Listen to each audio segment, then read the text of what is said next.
continuamos con el tema humildad. Los conceptos humanos deberán ir adaptándose a la verdad del concepto espiritual.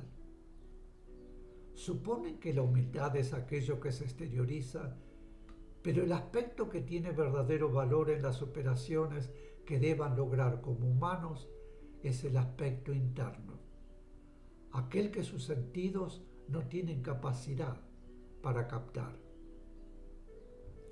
La humildad que no se ve puede ser mucho más real que la humildad que se muestra. Para conocer el punto de humildad en que se encuentran, analicen las reacciones que provocan en su alma ciertos aspectos que se les presentan en la vida diaria de relación. Si desean halagos, elogios, admiración, no son humildes. Si se resienten por los bienes materiales o espirituales que otros manifiestan y se comparan a ellos, no son humildes.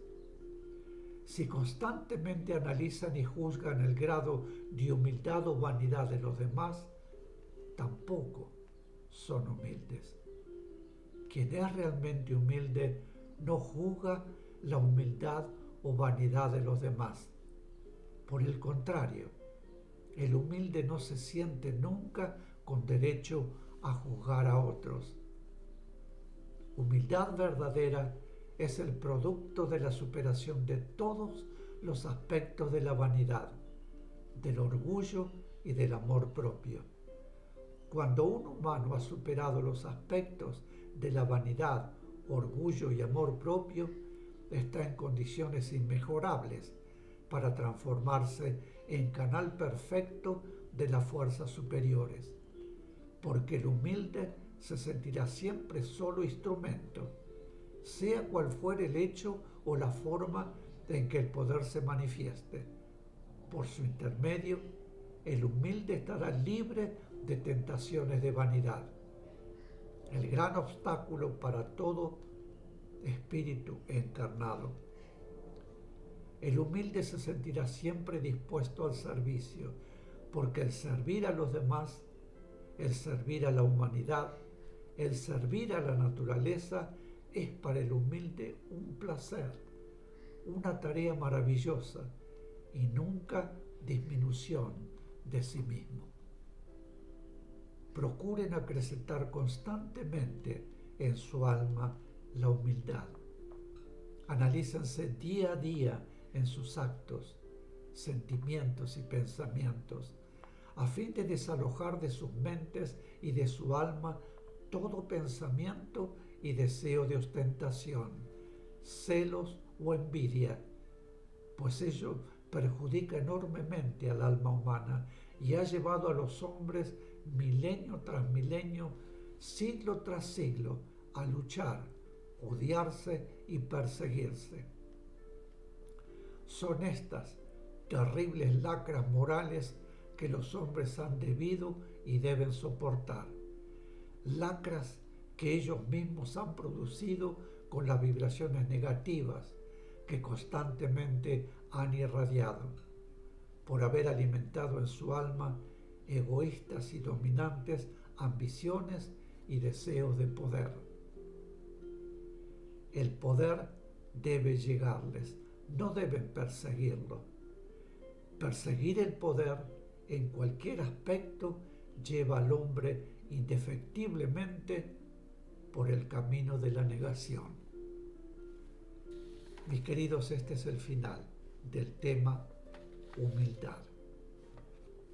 A continuación, el cuestionario de esta lección.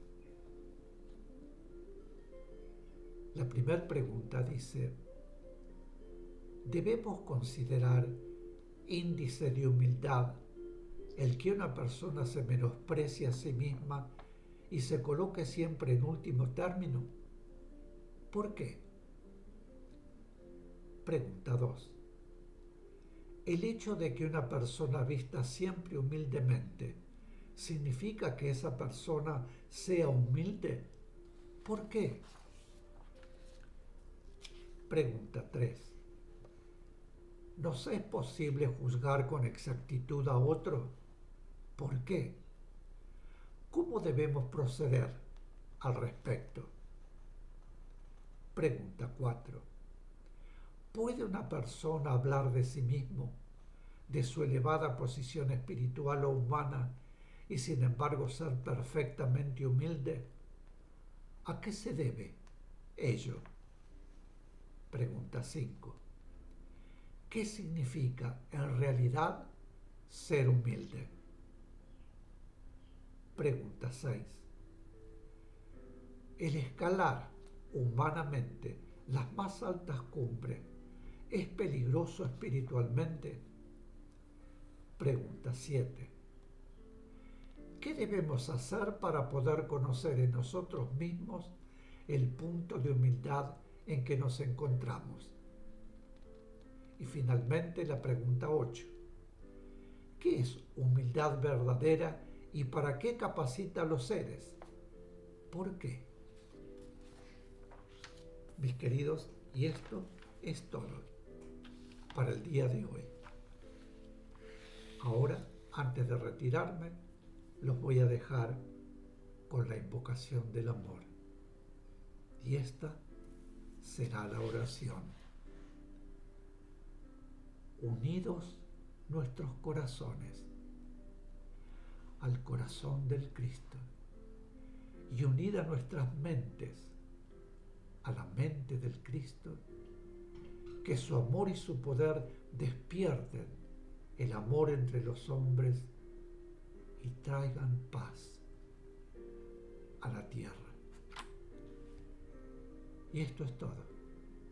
Muchísimas gracias por vuestra presencia aquí y nos veremos muy prontito para continuar con las siguientes lecciones del cuarto curso básico. Muchísimas gracias otra vez y hasta siempre.